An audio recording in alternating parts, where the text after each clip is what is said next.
ঘটনা হচ্ছে যখন বিবিরহাট রোড থেকে সুন্নিয়া মাদ্রাসা থেকে হুজুর কাবলার গাড়ি আপনার মুরাদপুরের দিকে অগ্রসর হচ্ছে। মুরাদপুরটা হচ্ছে টার্নিং পয়েন্ট। ওখান থেকে আপনার বদদারাটার ওদিক থেকে যারা পটিয়া থেকে আসে, কক্সবাজার থেকে আসে, সবাই ওদিকে দাঁড়াইছে। এদিকে আবার সীতাকুণ্ড থেকে আনোয়ারা থেকে যারা আসছে ওখানে, এখন ওইটার টার্নিং পয়েন্ট হওয়ার কারণে সব মানুষ ওখানে জমায়েত হয়েছে। ভিড়ের কারণে এদিক সেদিক যায়নি। যখন হুজুর কাবলার গাড়ি বিবিরহাট রোড থেকে মুরাদপুর রোডে প্রবেশ করে তখন থেকে চাপটা বাড়তে থাকে।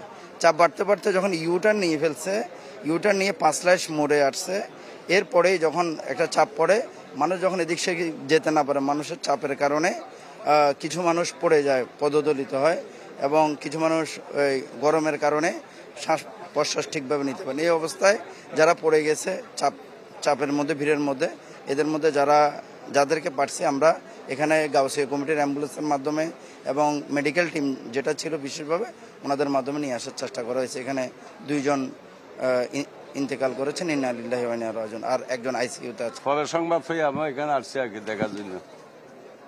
কি জানতে পারছেন আপনি? আমরা জানতে পারছি যখন জলুর যাচ্ছে মুরাদপুর দিয়ে, তখন অতিরিক্ত লোক তো হয়েছে, এবং উনি বয়োজ্যেষ্ঠ লোক, গতবার হজ করে আসছে।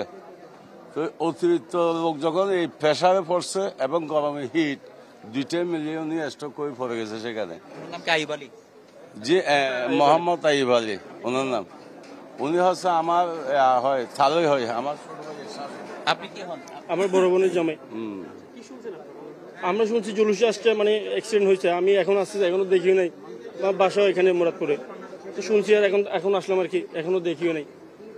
এত কিছু জানি না আমি, কারণ আমি তো ছিলাম না। অতিরিক্ত গরমে হিট এবং মানুষের প্রেসার। এই জানতে পেরেছি আমার ছেলে মিছিলে গেছে, মিছিলেতে পড়ে গেছে, অজ্ঞান হয়ে গেছে, মানে মুশকিল নাই। আমি দৌড়ি এরে এখানে আসছি আর কি, আমি আর কিছু জানি না। ও ছেলেরা হেরে নিয়ে আসছে, একটু জানছি। এখানে এসে কি জানলেন? এখানে আসছে ডেট হয়ে গেছে, দেখছে আর কি। ও ছেলেরা আমার খবর দিয়েছে, তো আমরা ছেলে পড়ে গেছে, বই এখানে পড়েছে নাকি বলছে, আমি তো পুরো জানি না। তো আমি দৌড়িয়ে আসছি এখানে, আগে দেখি আমি